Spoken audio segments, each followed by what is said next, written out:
Obrigada, muito bom dia. Dumas, mudando aqui um pouquinho, né, do assunto, queria falar um pouquinho mais agora sobre outros países. Afinal, a gente estava falando aqui, né, das economias em geral. Falei agora há pouco até do Banco Central Europeu, preocupado agora em aumentar suas taxas de juros. A gente fala muito, né, em vários outros países, mas queria falar aqui dos nossos irmãos da Argentina.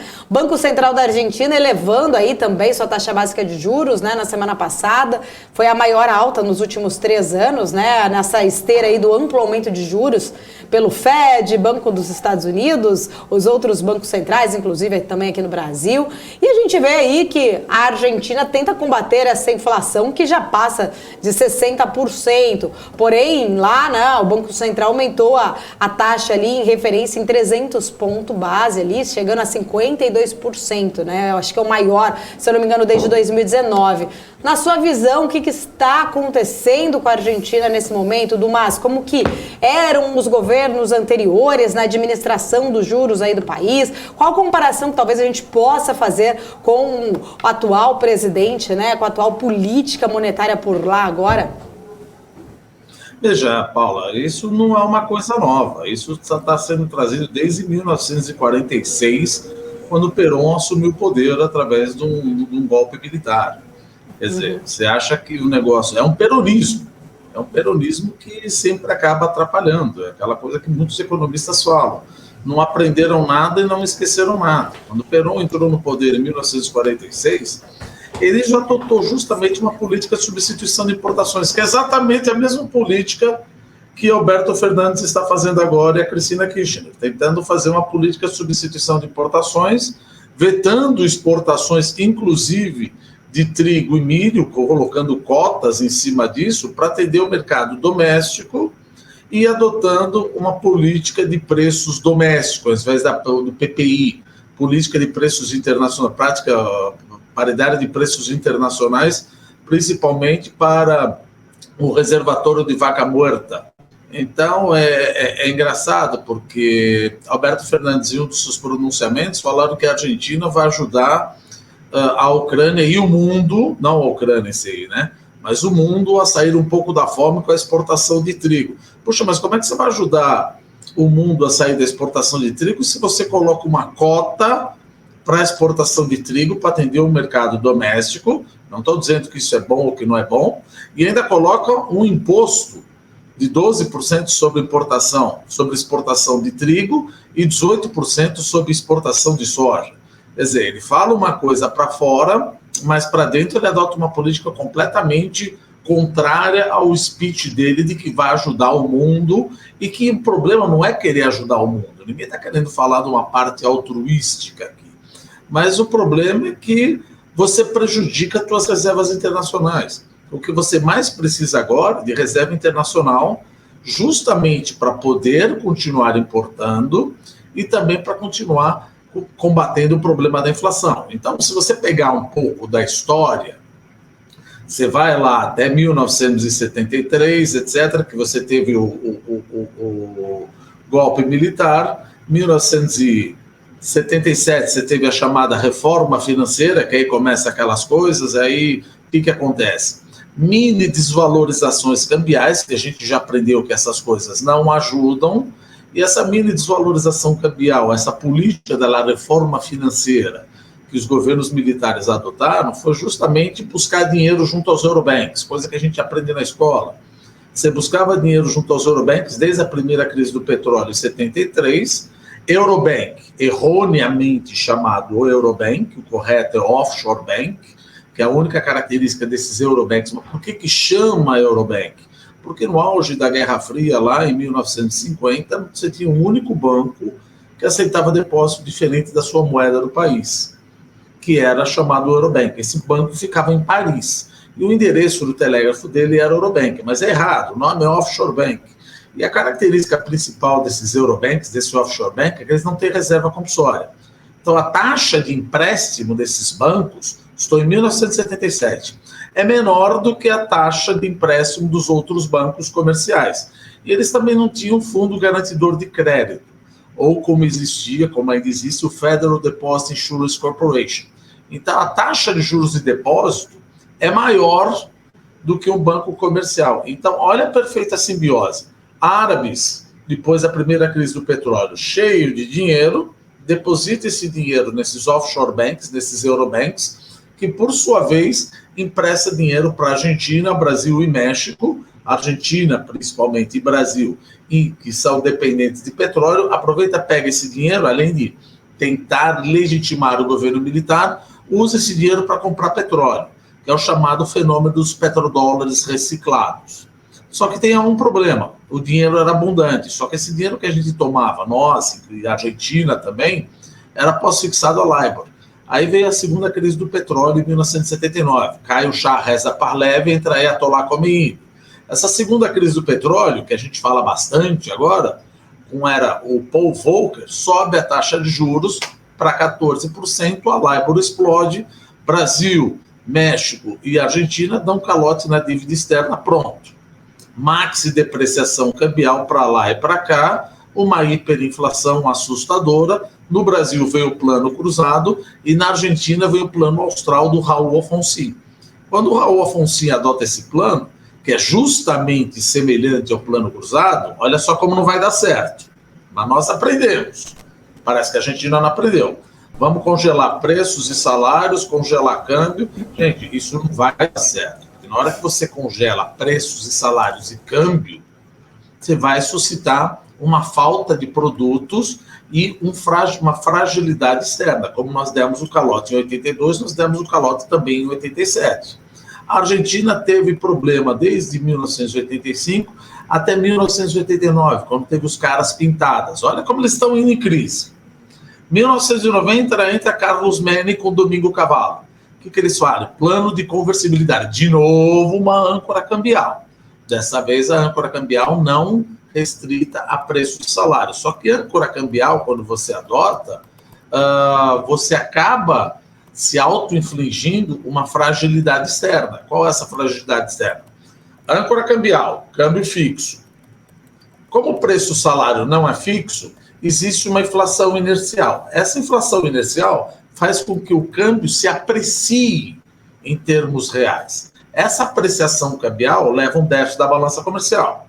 Um déficit da balança comercial leva um déficit da conta corrente. Déficit da conta corrente, ele só vai retroalimentando e piorando cada vez que eu tenho que remeter mais juros para a dívida externa, que é o que eu preciso para financiar minha conta corrente. Até que você entra numa crise cambial, estava próximo. Menem sai em 2000, entra Fernando de la Rúa. Fernando de la Rúa chama de novo Domingo Cavallo, que havia pedido demissão, etc., e adota o chamado canastra de moedas, ou seja, era o começo do fim. Era o começo do fim, em dezembro de 2001, tanto Domingo Cavallo quanto Fernando de la Rúa, eles pedem para sair, eles resign, eles anunciam a demissão voluntária que queria sair, e aí é uma coisa interessante, porque em 2001, a Argentina teve 5 presidentes em apenas 3 semanas. Então, para você ver a crise que nós estamos em 2001. Eu ainda chego lá no Alberto Fernandes. Chega em 2002, entra do Raud. Do Raud põe fim à política de conversibilidade e aí começa o problema. Além de a Fernando de la Rúa ter implantado o Corralito, que você podia tirar $250, olha como ninguém aprende. Eles não aprendem e não esquecem. Estão fazendo a mesma coisa agora. Chega do Raud e implementa o Corralón. O que é o Corralón? É uma pesificação assimétrica. Todos os bancos que têm ativos convertem o câmbio, que é em dólar, né? Os ativos em dólar, converte de 1 para 1 e o passivo de 1 para 1,4. Mas espera um pouquinho, pelo amor de Deus. Ativo tem que bater com passivo. Ativos em dólar, eu converto de 1 para 1. Passivos em dólar, eu converto de 1 para 1,4, Corralón, porque ele quebrou todo o sistema bancário argentino, do Raud. A hora que acaba isso daí, sai do Raud, entra Nestor Kirchner, entra Cristina Kirchner, que fica com o peronismo, que continua com congelamento de preços, emissão monetária, com a inflação galopante, etc. Entra Macri, de Podemos, etc. Macri era uma promessa um pouco liberal. Só que ele tinha um problema muito sério com o Congresso, então ele falou, olha, eu vou tentar reestruturar as finanças públicas, mas vagarosamente, não fazer um choque de tarifa. Só que isso daí foi perdendo credibilidade, principalmente quando ele falou que a mudança da meta da inflação de 12% para 15% levou o Banco Central da República Argentina a subir a taxa de juros. Isso você já estava com déficit nas contas externas de 4,8%. Bumba! A hora que você faz isso, o capital especulativo sai, crise da dívida pública, crise da dívida externa, de novo você perde 57 bilhões de dólares junto ao FMI. Então você está com essa espada de Damocles na tua cabeça. 2019, entra Alberto Fernandes, só para acabar a história aqui, continua tudo de novo. É bem verdade que Macri também tentou congelar preços, e obviamente que isso não deu certo. Coisa que a gente sempre fala, cara, se fosse na Estônia, na Letônia, na Lituânia, na Croácia, talvez eles estivessem tentando pela primeira vez, mas eles tentaram, já estão falando pela quarta vez que eles estão congelando o preço e salário. De novo, Alberto Fernandes, ao assumir, coloca os preços cuidados e começa a emitir moeda cada vez mais para compensar o déficit fiscal. A inflação dispara, você tem uma dívida externa de 50 bilhões de dólares e não tem reserva internacional para fazer isso daí, o que o governo faz? Além dele congelar os preços, ele coloca restrição à saída de capital. Então, para você ter uma ideia, em 2016, se eu não me engano, o câmbio estava a 10 pesos por dólar. Agora, ou seja, o oficial está 125 pesos por dólar, ou seja, aumentou de 10 para 125. E o paralelo na Rua Florida está 225, 228. Então ficou uma coisa anacrônica. E que nem ele comentou, que nem até os empresários do setor agribusiness estão comentando. Veja, a gente não consegue ajudar porque o governo tributa a minha exportação. Mas olha que coisa errada. Eu preciso de reserva internacional para atingir os ditames, o que pede o FMI. Afinal de contas, você pediu dinheiro emprestado. Só que você prejudica mais as exportações ainda. Bom, e que tal em relação aos preços de petróleo? Aí também tem outro problema, porque falta petróleo, falta gasolina, falta diesel.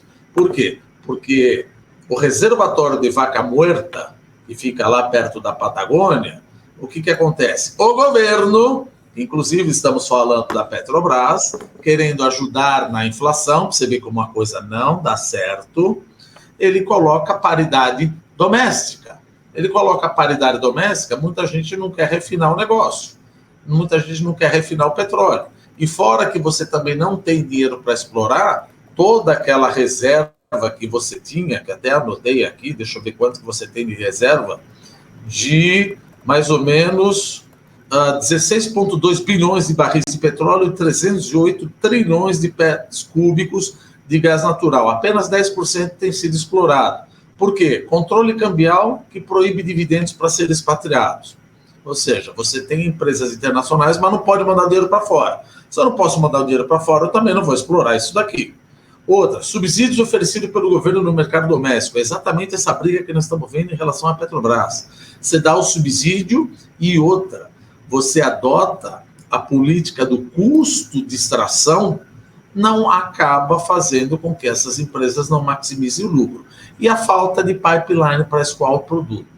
E aí, o que acontece? Além de você congelar na vã ideia, veja, nós falamos isso aqui já, nesses 5 minutos, 7 vezes que o governo sempre tenta congelar preços de salários, a inflação bateu 60%, a taxa de juros 52%, 40% da população vive em absoluta pobreza, e é isso que é a Argentina. E agora você tem a Colômbia sendo eleito um cara esquerdista, guerrilheiro, que acha que vai endereçar todos os problemas por esse populismo. Há de se levar em consideração também o seguinte, populismo existe tanto de direita quanto de esquerda. Todos levam o país à derrocada. Então, não sei até que ponto a Colômbia, que estava indo bem, obrigado, Mas com o problema da Covid, com o problema da recessão, com o problema da inflação, sempre o populista ganha mais voz, sempre os outsiders que defendem alguma coisa que acaba levantando a arquibancada, leva a um benefício e a eleição de candidatos que talvez não estejam absolutamente preparados. Então, mais ou menos na Argentina, a história desde 1943 até 2022, ela está fadada cada vez mais a ficar próxima do peronismo. Gente, mas será que não deu ainda para aprender desde 1946, quando Perón assumiu o poder, depois de todas essas lambanças? De novo, não aprenderam nada e não esqueceram nada, e provavelmente vão continuar com isso daí, com a taxa de juros mais alta do mundo, ou segunda taxa de juros mais alta do mundo, e uma inflação de 60%. Quer dizer, o que você vai fazer? Você está com uma patologia. Aí a inflação vai para 100%, não adianta subir a taxa de juros para 120%. Existe um desrespeito em relação ao peso argentino. Inflação, o que é? Quando você não confia mais na retidão da política monetária, existe uma relação promíscua entre Tesouro e Banco Central, emite dívida e pede para que o Banco Central emita dinheiro para cobrir essa dívida pública, isso gera mais inflação. Sabendo que você vai gerar mais inflação, inflação, no final das contas, também é um aspecto de expectativa. Você foge para o dólar. O dólar paralelo bate mais na inflação ainda. Você está com uma patologia seríssima, que você não vai controlar isso com Tilenol, subindo taxa de juros. Isso não tem jeito, tem que alguma coisa ser feita que enderece e que mude essa, ou que pare, ou dê um choque de credibilidade, liberando preços e salários, e um choque de taxa de juros. Mas é que a gente fala, mas a política monetária não vai piorar mais ainda? Vai, mas é importante que os agentes econômicos passem a gozar de credibilidade em relação ao governo, porque senão não tem saída para a Argentina, que é uma pena, e no final das contas acaba impactando o nosso negócio também, né, Paulo?